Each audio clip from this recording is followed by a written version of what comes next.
بقى 146 ساعه. ايه الساعه اللي اتبقت من الاسبوع؟ بقى 96 ساعه. بقى 73 ساعه. بقى 40 ساعه. بالمناسبه بقى 25 ساعه 24 ساعه. بقى دقيقه. الاسبوع ده قضيته من غير سوشيال ميديا، كنت بحاول احفظ القران، اتعلم برمجه، اتعلم انجليزي، فشوف الحكايه من الاول. بقى دقيقه والاسبوع ده هيخلص. في الاسبوع ده كنت بحاول استعيد السؤال بس كده. في الاسبوع ده كنت بحاول استعيد قدرتي على المذاكره من تاني. اصلا قبل الاسبوع ده ما كنتش بذاكر خالص، يعني الدنيا كانت فلتة مني فلتان ما يعلم به ربنا. يعني احداث غزه بقى وكنت تايه اصلا وحاجات كده غريبه، لدرجه ان انا فكرت احول من الكليه. يعني ايه المحور كان ماشي ازاي؟ انا اول ما النتيجه ظهرت قلت ايه، هخش كليه خفيفه عشان جنبي اخد كورسات بقى واتعلم تعليم ذاتي، عشان بحب اتعلم كل حاجه لوحدي. فانا فاخترت كليه اعلام، وهي فعلا كليه خفيفه، ويعني العيب اللي كان فيها ساعتها دي ما كانش من الكليه، كان العيب في نفسي. قلت هحول واخش حاسبات. بس في مثل مشهور بيقول لي خير بلاده خير بلاد غيره، يعني انت مش هتفلح في حاسبات في اعلام وتروح تفلح في حاسبات، صالح نفسك في اعلام وعشان تروح تنجح في حاسبات. فانا قلت ايه، بدل ما اصلا مش طايق اقعد اياك كمان في التعليم، فقلت بدل ما اروح اقعد سنه كمان من ايه ده خلص. فانا قلت بدل ما اروح اعيد سنه تعليم كمان وخرا، فقلت ادي نفسي فرصه كمان، ولو رجعت خير وبركه افضل مكمل، لو ما رجعتش خلاص بقى ونروح ايه خلينا مع حسابات. بس فالاسبوع ده كنت بحاول استعيد كنت بتاع مذاكره، والحمد لله رجعت اذاكر تاني. بس ايه، في حاجه يعني ايه فلتة مني، وهي الفيديوهات. فانا ما عنديش وقت الصراحه من الفيديوهات خالص. يعني انا نازل 3 فيديوهات متهيألي، اقل فيديو فيهم واخد 3 ايام، يا صاحي واكل شارب عليهم بعمل المونتاج بتاعه. فانا الصراحه مش هعرف اوفر فيديوهات كده. ففي عاده عندي اصلا اللي انا ايه بحب اصور فيديوهات مع ليا انا لوحدي ليا. فانا موصل كل يوم من الاسبوع ده بفيديو. بس الفيديوهات الفكره اللي انا كنت مصورها لنفسي، يعني ما كنتش معتقد ان في حد تاني هيشوفها. فقلت ما يلا يا زيكو اعمل مثلا فيديو عن الاسبوع بتاعك، يعني كل اسبوع، وتضرب عصفورين بحجر. منها بحب اعمل الحاجات دي اصلا لنفسي، ومنها ايه بمشي مع اليوتيوب. الهدف بتاع الاسبوع اللي فات ان انا ارجع اذاكر تاني. رجعت اذاكر تاني، بس ايه وانا منتبه لنفسي مع الاسبوع اللي فات دي، لاحظت مشكله عندي وهي السرحان. يعني معظم الوقت اللي بيضيع في السرحان اكتر من الوقت اللي كان بيضيع في السوشيال ميديا. يعني انا لما كان عندي السوشيال ميديا، لو ضيعت ساعه في السوشيال ميديا ممكن اضيع 3 4 ساعات في السرحان. يعني انت مصيبه. يعني معظم المشاكل حاليا اللي في حياتي بسبب السرحان. فانا في الاسبوع الجاي ده الهدف بتاعه اللي انا بسرح. وكمان في الاسبوع ده هبدا اتعلم انجليزي، ابدا مع الايجي هوج، فهنشوف ايه اللي هيحصل. كمان الاسبوع بتاعي كان معمول بالاوقات. اليوم الاول مثلا كاتب فيه كل حاجه، يعني انا صحيت امتى ونمت امتى وعملت ايه، كل اللي انا عملته. وفي ايام عكيت فيها، وفي ايام مشيت حلو، وفي ايام كده. الاسبوع اللي فات كنت بذاكر ايه، كنت بذاكر زي امريكان انجلش المستوى الاول، كنت بحاول اراجعه، ودخلت في سي اس 50 وجزء من القران والكليه. اللي خلص اللي كنت متوقع اللي هو يخلص اصلا 36 حلقه من زي امريكان انجلش وانا خلصت منهم 18 بس. انا صراحه انا ما اتلكعتش، بس مفيش وقت. واللي كنت متوقعه من سي اس 50 هو 16 حلقه، لقيتني مخلص 10 بس، والحلقات كانت تقيله الصراحه. والقران كنت متوقع ان انا احفظ جزء من القران في الاسبوع، والحمد لله. الكليه الحمد لله. وده كان الروتين بتاعي اصلا. في الاسبوع ده هبدا مع المستوى الثاني من زي امريكان انجلش وايجي هوج على خطه الاسبوع وهدي. وهو يا برنس خلصت التخطيط. فالهدف بتاع الاسبوع الثاني اصلا هو ايه، اقل السرحان واحمل اليقظه واخلص مقرر الاسبوع. طب هو ايه مقرر الاسبوع؟ مقرر الاسبوع هو ايه؟ اخلص 10 حلقات من المستوى الثاني زي امريكان انجلش بمعدل حلقتين كل يوم، واسمع الدرس بتاع ايجي هوج من كورس باور انجلش 15 مره في الاسبوع بمعدل مرتين او 3 في اليوم. حفظ جزء الاحقاف زي تفسيره بمعدل 3 صفح في اليوم ده. انهاء حوالي 15 حلقه من كورس سي اس بمعدل 3 حلقات لحلقتين. اقرا حوالي 10 صفح من كل ماده في الكليه. بعد كده العادات بقى التانية اللي هو مثلا بعد الاكل في تمرين، روتين الصلاه اللي هو مثلا من اقترب صلاه كذا لحد الاقامه بكون بحفظ. بعد الصلاه بيبقى في تمرين تدوين الاوقات زي تصوير الفيديو في نهايه كل يوم، وابقى على طهاره طول اليوم. والروتين كل الايام من الفجر حفظ تفسير لحد الانجليزي. بعد كده الظهر برمجه انجليزي حفظ. بس حاسس ناسي حاجه، كليه. نسيت الكليه صح في الروتين. بص هنخليها هنا. فين هنا. ده روتين كل ايام ما عدا يوم الاثنين عشان ده يوم البريك. يوم الاثنين بقى اصحى الفجر احفظ اروح السكشن، باجي همدان اصلا اسمع ايجي هوج حلقه سي اس، اخطط امنتج او اعمل او اخلص الفيديو اللي على اليوتيوب اللي انا هعمله طول الاسبوع. ودي ايه التشيك لاست: الحفظ، الانجليزي، البرمجه، الكليه، ماضي كليه، بس كده. قبل النوم من يوم الاثنين ودينا بنبدأ الأسبوع الجديد ويا اشتغل. ها انا اذا في موعدي اليومي لموعدنا بقى، خلاص بقى ما بقاش موعدي لوحدي. فالنهارده باختصار اليوم كان ماشي عادي زي ما اتخطط له. وبيس. تعالى اقول لك انا عملت ايه. تعالى نمت امبارح الساعة 10، صحيت الساعة 5، صليت الفجر، رتبت الدنيا، حفظت، بعد كده أكلت، بعد كده إيه كلية، أكتر وقت ضايع في اليوم، بعد كده زي أمريكان، بعد كده جي هوك، بعد كده صلاة، وخلاص بقى، بعد كده النت خلص وبقيت لايس، وده كان حالي. مشكله ما كنتش متوقعها خالص اول يوم. كان ماشي كويس جدا بس الدنيا وقفت عشان النت فصل. النت خلص. عشان بشتري كارت ما بيقعدش معايا دقيقه، ما بيقعدش معايا ساعه دي، عشان كده بقفل أوي. ف فكده يعني لحد من الفجر لحد النهارده صرفت 20 جنيه. انا لحد اخر يوم هكمل بقلبي اليوم هيقفل على 100 ولا حاجه. فانا بص خلصت بقى لي جزء في ايجي هوج وخلاص بقى خلصت. ناسي البرمجه. انا بحمل حاجات بس المشكله ان انا ما طبقتش على القديم. فانا المشكله حاسس الدنيا هتلخبط مع بعض فقلت اطبق الاول بعد كده اخد في الجديد. فالبرمجه دي لازم بنت. والكليه خلصتها. بس قربت خلص كل حاجه. بعد كده قررت احفظ تاني، بعد كده اتغديت، بعد كده صليت، وبرمجة صلاة، برمجة صلاة، برمجة صلاة، بعد كده وفي الآخر كلت، بعد كده بس أنا هنا بقى هنام دلوقتي. فاللي انا كان المفروض اعمله كان ده. اول حاجه راجع الحالات من سي اس 50، بعد كده حفظته والحمد لله حفظته، ورجعت زي امريكان خلصته. ايجي هوج يعني كان موال وكان كبير حبتين، ما عرفتش اخد ابدا في النهارده، فابدا فيه بكره هكون جاهز يعني. وسي اس 50 خلصت، خلصت حلقه واحده، المفروض اخلص حلقتين بس الحمد لله، والكليه خلصتها والسرحان. وبالنسبه للسرحان فالحمد لله يعني ما سرحتش. يعني ما افتكرش ان انا مثلا جيت قعدت قصاد الكتاب ابص له ويبص لي، لا، ولا جيت عيطت على ليلى النهارده. بس بقى 146 ساعه. باي.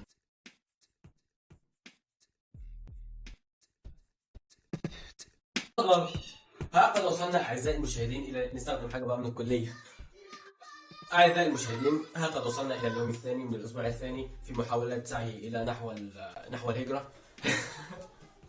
إيه اللي حصل في اليوم الثاني؟ الحمد لله مش عادي، بس المشكله كنت انا قايم من النوم النهارده يعني يعني انا صحيت من النوم مش قادر وعمال اقمص ودمع، وقعدت 3 ساعات كده لحد ما اكلت واتمرنت. مع اول 2 ضغط رجعت بقوتي تاني. الرياضه والله العظيم فيها سحر، يعني مش مجرد انك مثلا تبني عضلات او جسمك يبقى حلو. انا اصلا ما بتمرنش عشان كده، انا بتمرن عشان ابقى منتبه. بتشرح الصدر والله يعني انت مثلا لو انا اصلا انا من غير الرياضه على الصبح ببقى كده، ببقى دماغي بتبقى عامله كده. دماغي بتبقى قبل الرياضه بتبقى عامله زي الصوره اللي هتشوفني منها دلوقتي. بتبقى عامله كده.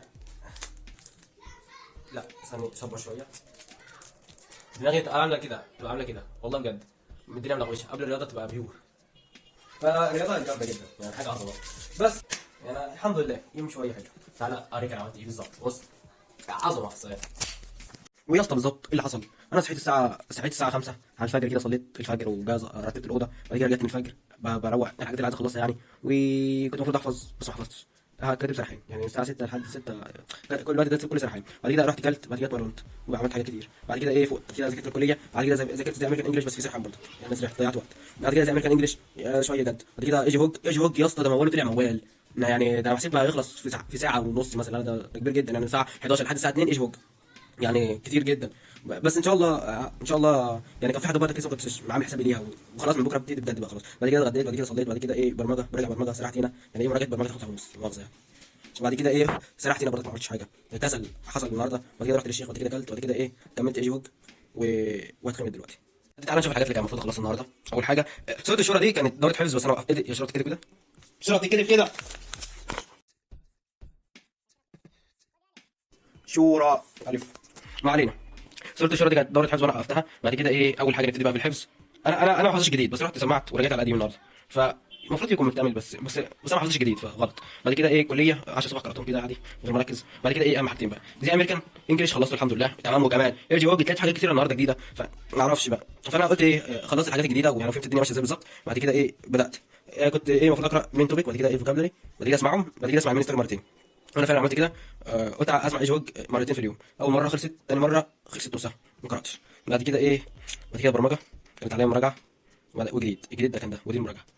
البرمجه ما عملتش في حاجه النهارده يعني مش فاهم ايه الهبل ده. بس هو الحل انك لو بصيت للاوقات اللي انت سرحت فيها وكنت ممكن تذاكر فيها برمجه. فانا مش عارف في حاجه من اتنين، لا انا بستهبل لا انا كنت مشغول فعلا.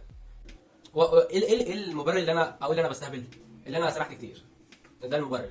طب ايه المبرر اللي انا كنت مشغول فعلا؟ ان ايجي هوج طلع فيه موال كتير. بكره بقى اشوف انا كنت بستهبل ولا كنت مشغول فعلا، عشان بكره هنبدا على طول. مش هنلاقي حاجه جديده يعني في ايجي هوج. اشوفك بكره.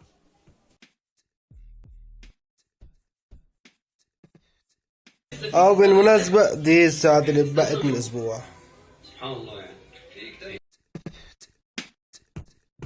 من اوضه البهيه بجدد التحيه على احلى راجل وليه و والنهارده يوم التالت، يعني يوم الحمد لله مش عادي، ما خسعتش فيه ولا حاجه. بس المشكله السوداء اللي انا صحيت النهارده متاخر، فالوقت كان قد كده وانا ما خلصتش كل حاجه وبدا يحصل عندي هلاوس بصريه، فعايز انام خلاص. فتعالى اقول لك انا عملت ايه. تعالى. مبدئيا كده اول مصيبه حصلت لنا في صلاه الفجر، فدي في حد ذاتها بلوى. يعني ايه، كان غصب عني، فالحمد لله قمت صليت على طول. بعد كده اكلت، بعد كده اتمرنت، بعد كده ايه يعني مثلا 3 ونص او 8 و10 لحد 9 وتلت، يعني ساعه 10 دقايق دمت ايه، بحاول ارجع مخي تاني. يعني بس انا ما بقاش انسان في الوقت ده. بقى رجعت وبقيت انسان، بقى بجهز المكان، بعد كده براجع. رجعت على البرنامج عشان انا قصرت فيها، واللي بأثر فيه ببتدي بيه. فانا قصرت في البرمجه امبارح، فابتديت بيها خلصتها. بعد كده صلاه الظهر، يعني الوقت كان ضيق. بعد كده كملت البرمجه، بعد كده زي امريكان انجلش، بعد كده صلاه العصر، بعد كده زي امريكان انجلش، بعد كده الحفظ، بعد كده شيخ. يوم كان يعني والاكل، بعد كده جوج، بعد كده اتعشيت قصدي، بعد كده جوج وما كملتش جوج عشان انا ما كانش عقلي ما كانش فيا خالص. واللي كان المفروض اعمله النهارده هي البرمجه، يعني حلقه جديده وحلقتين مراجعه، خلصتهم الحمد لله. بعد كده ايه حفظت، وبعد كده ايه زي امريكان خلصت كله بالكمال والتمام. وبعد كده المراجعه، خلصت المراجعه خلصت الجديد، والبرنامج خلصت المراجعه وخلصت الجديد، والحفظ خلصت الجديد. وبعد كده ايه هوج. يعني الوقت كان قليل جدا الصراحه. فانا سمعت الحلقات بس، يعني سمعتهم وانا راجع من عند الشيخ مره. وايجي هوج الوقت ما سعفش خالص، وده ما ينفعش على فكره، ما ينفعش خالص. انا سمعتهم وانا راجع من عند الشيخ، سمعت اول دوره وانا راجع من عند الشيخ، وانا راجع وتاني دوره لما قعدت وكلت جالس معاهم تاني مره لقيتني بهلوس. الحمد لله. والسرحان يعني انا كنت مستعجل الصراحه، فما كانش في وقت للسرحان خالص، فما سرحتش. اهم حاجه اللي انا ثبتت لنفسي، اللي انا ما كنتش بستهبل امبارح وكنت مشغول فعلا، دي حاجه حلوه. وتعالوا نقيم اليوم كده، يوم نقيم من 5 مثلا. انا فوت الفجر ب 2 ونص، يبقى كده بقى معايا 2 ونص. نشيل مثلا نص اللي انا ما ذاكرتش في الكليه، فنص ايه، ربع عشان ما ذاكرتش في الكليه، بقى كده كام 2 وربع.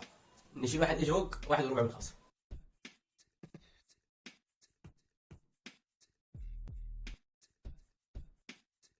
ايوه بالمناسبة بقى 96 ساعة قبل ما الأسبوع يخلص. إذ يتلقى المتلقيان. شايف، تخيل كل كلمة تتقال.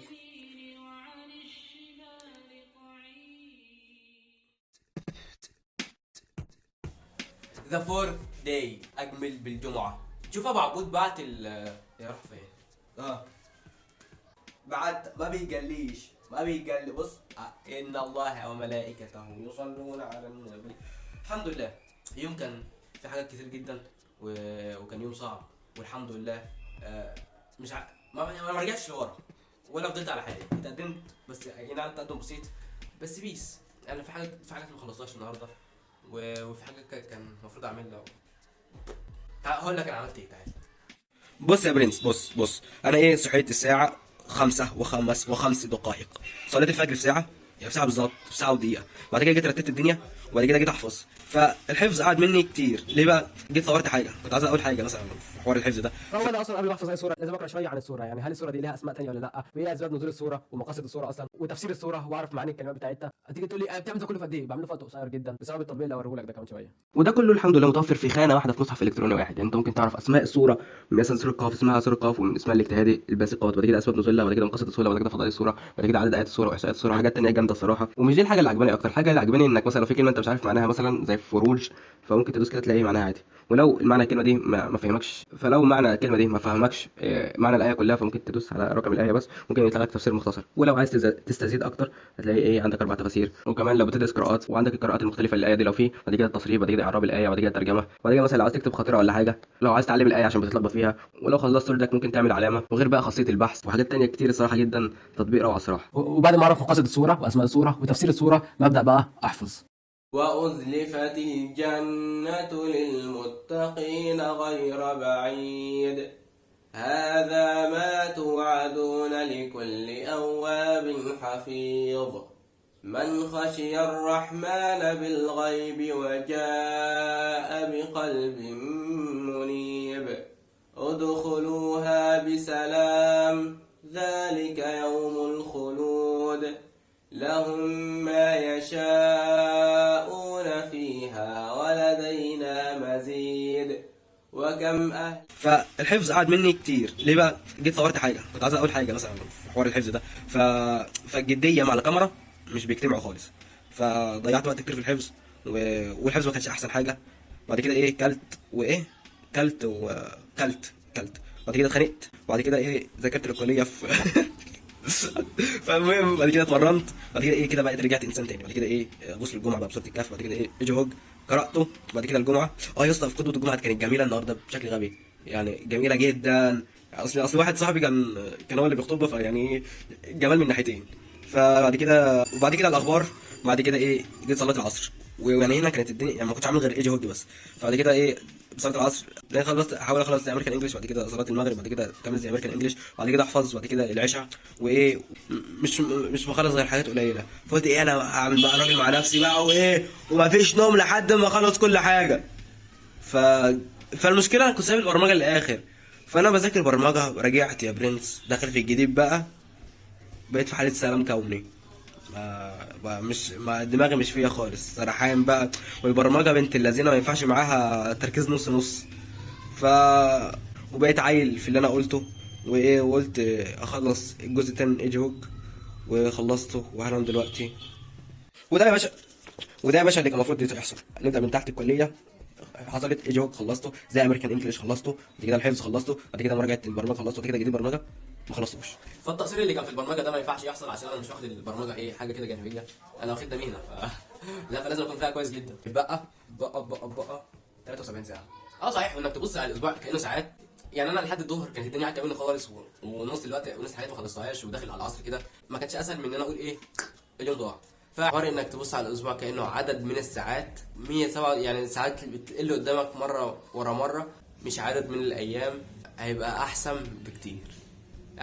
حتى في اوقات الكسل مثلا، اوقات المرقعه الزايده اللي ما تقول اليوم باظ، فانت بدل ما تقول اليوم باظ هتقول الساعه باظت، يعني مش هتبوظ اليوم كله، هتبوظ ساعه واحده. الحوار ده جامد جدا.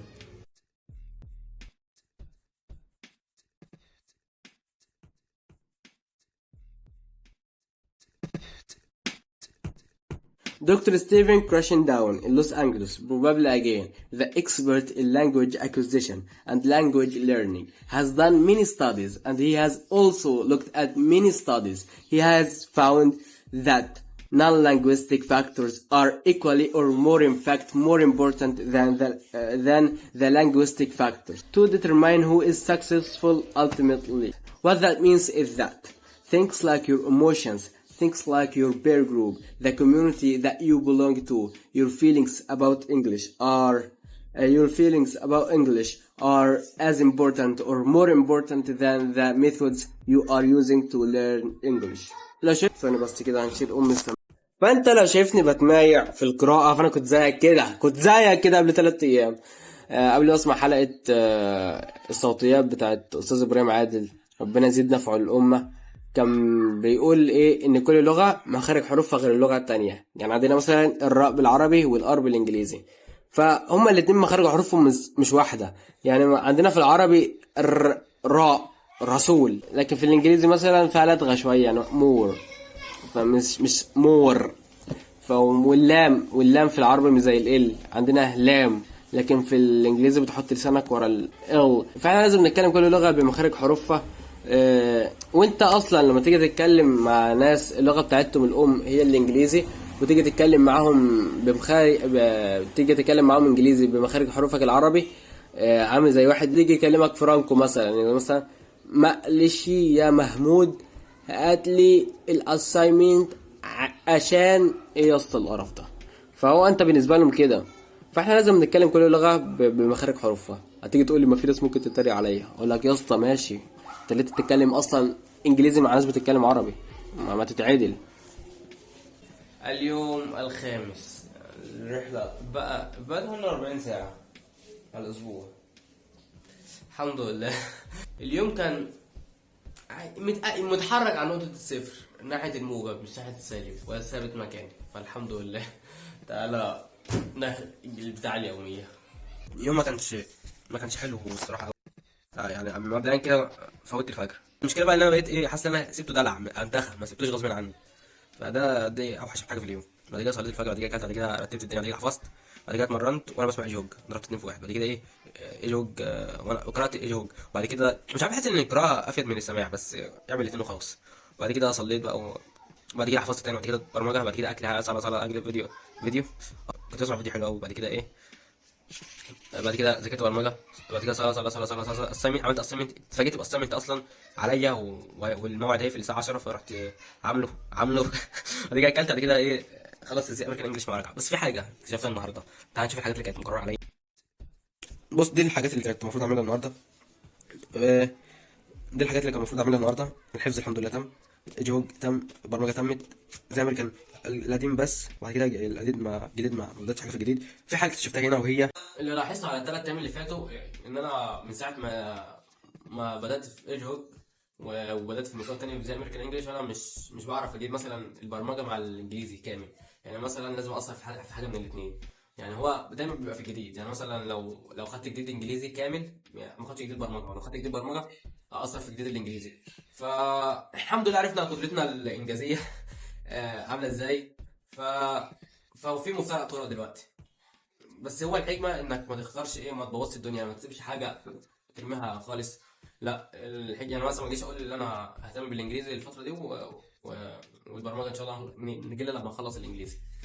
لا هو الحكمه مش حكيم قوي. هو الحكيم مثلا اللي انا اخلي الاولويه، يعني مثلا انا عارف عشان ما نحبطش، مثلا ما نفضلش كل مره ما نعملهاش ونحبط. نخلي الاولويه مثلا النهارده بكره النهارده روح. نخلي الاولويه لبكره مثلا انجليزي، ولو خلصنا الانجليزي ابدا في البرمجه. ونخلي الاولويه بعد بكره هيبقى برمجه، ونخلص تبقى انجليزي ايه بالتوالي. بس تقييم اليوم، بص اقول لك انا مش رايق النهارده، مش رايق خالص دلوقتي، بس هو ايه موجب مش سالب. الحمد لله. بس اشوفك بكره.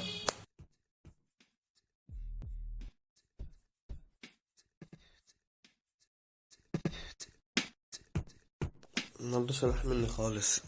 لسه صاحي الساعة 9:03.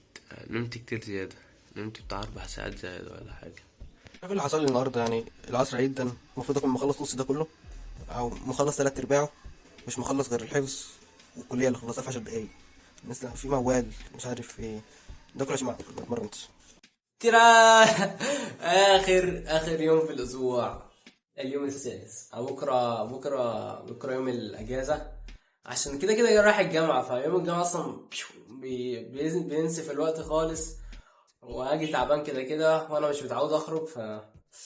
فبكره النهارده اخر يوم، بكره هتبقى شبه اجازه. اكيد هعمل حاجات في اليوم ده بس هتبقى قليله جدا. الحمد لله الاسبوع خلص بسرعه. يعني الحمد لله رجعت زمان، رجعت ايام ما كنت بذاكر وماشي، والحمد لله فرحان بص بكره نتكلم بقى عن الحاجات اللي عملتها النهارده ما كانش يوم حلو الصراحه، ما كانش يوم حلو خالص. بس هو بص فكك من حالة الفرح اللي انا فيها دلوقتي، بس هو النهارده كان يوم معفن. مش بسيب الظهر، لا بتكلم على شغلي أنا، على مذاكرتي انا. النهارده يعني اوحش حاجه حصلت ان انا فوت الفجر التاني مره.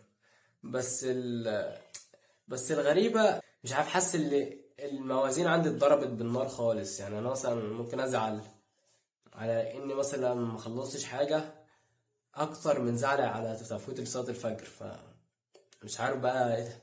بقت في حاجه جوايا تتغير، فاحنا لازم نرتب الاولويات من تاني. عشان كده الواحد بينسى، يعني عشان كده الواحد بينسى، ودي طبيعه الانسان اصلا، ودي طبيعه الانسان. يعني سيدنا ادم اللي ربنا كلمه وقال له ما تاكلش من الشجره، الشيطان وزه راح واكل من الشجره عشان نسي. عهدنا الى ادم من قبل فنسي ولم نجد له عزما. فدي طبيعه الانسان. ف ف فذاكر فإن الذكر تنفع المؤمنين. لازم من الوقت للتاني برضك كل واحد يتجمع كده، وبس نفكر نفسنا احنا جايين اصلا الدنيا ليه. عشان الدنيا بتخلي الواحد ينسى بسرعة خالص. يعني ما بالك بقى بالناس اللي عندهم سوشيال ميديا. الحمد لله لسه مساحة، داخل في اسبوعين، والاسبوعين دوت هم اللي انا رجعت فيهم. مساحة السوشيال ميديا بقالي اسبوعين، ويعني حياتي رجعت الحمد لله لمسارها الطبيعي بدل ما كانت. فالدنيا تنسي بقى. المهم تعالوا نشوف النهارده عملت ايه. تعالى تك تك تك تك تك.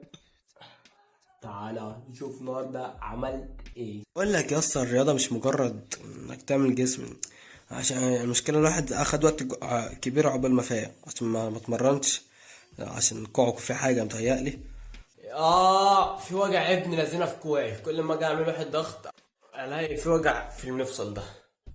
بس بعد كده بدأت اليوم، بعد كده خلاص زي امريكان، بعد كده حفظت تاني، بعد كده برمجه، بعد كده حفظت، بعد كده برمجه بعد كده برمجه، وهنام دلوقتي. طبعا شوف الحاجات اللي كان المفروض تخلص. الكليه خلصت، ايجاد خلص، زي امريكان خلص، الحفظ خلص، البرمجه المراجعه خلص، والجديد زي ما توقعنا ما خلص. بس في فكره جات لي ثواني. الفكره اللي جات لي ان انا مثلا ابدا الجديد الاول في البرمجه والانجليزي، يعني مش هنخلص الانجليزي الاول بعد كده نبدا في البرمجه، لا بص، في اول يوم الجديد اكيد محتاج مجهود اكبر بكتير من المراجعه، ففي اول يوم نبدا جديد برمجه وانجليزي مع بعض، بعد كده نرجع بقى نشوف مراجعه للانجليزي ومراجعه للبرمجه. اصل انا الجديد بتاع البرمجه بالذات بياخد مجهود ابن لذينه، وكمان باقي بسيبه بالليل، فالتركيز بيبقى قليل اصلا، يعني سهل جدا اضحي بيه. بس فاحنا نبدا جديد برمجه الاول، بعد كده جديد انجليزي، وبعد كده مراجعه انجليزي، بعد كده مراجعه برمجه، وايجي هوب كده كده بيتسمع في اي وقت، فبيس. صحيح بالمناسبه بقى 25 ساعه 24 ساعه والاسبوع يخلص. بالمناسبه انا شايل هم مونتاج الفيديو بدرجه كبيره جدا. هو الفيديو ده المفروض ينزل النهارده 3، المفروض اخلص مونتاج الفيديو بكره 4 وينزل 5، فالمفروض ينزل 5 12، فهو لما نزلش 5 12 يعني لو مونتاج الفيديو ما خلص بكره، فانا اخلي الاسبوع ده زي الاسبوع اللي قبله، فاخليه لنفسي مش هنزله على اليوتيوب، عشان ايه؟ مش هضيع انا يومين 3 على اليوتيوب، هو يوم واحد كفايه. هتشوف بقى ينزل ولا مش هينزل. سلام.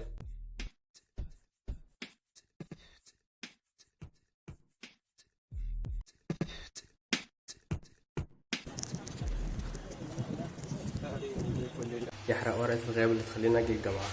حرام، الجامعه بيجيب لي فراغ عاطفي. بس وده اللي انا حددته في اول اسبوع والكميات اللي كانت المفروض تخلص والكميات اللي خلصت، فالحفظ الحمد لله خلصته وزياده. ايجي هوج المفروض لعلمك انا سمعت كتير، بس فهي مش 10 بس، يعني هي متهيألي اكتر من 15، بس انا يعني في الوقت اللي انا كنت بسمعه ما كنتش عامل حساب ان انا بسمعه، فمش مهم. يعني عامل زي ما تيجي ما تاخدش النية في عمل، يعني انت صمت النهارده من غير ما تاخد النية، فمش هتحسب لك صيام، ففكك. بعد كده زي ما كان خلص، بعد كده البرمجة للأسف ما دي حاجة تغزي بجد. الكلية فملخص الأسبوع ده هو سوء إدارة، اللي أنا زعلان عليه بجد هي البرمجة، فهو سوء إدارة. نشوف الأسبوع الجاي إيه اللي هيحصل.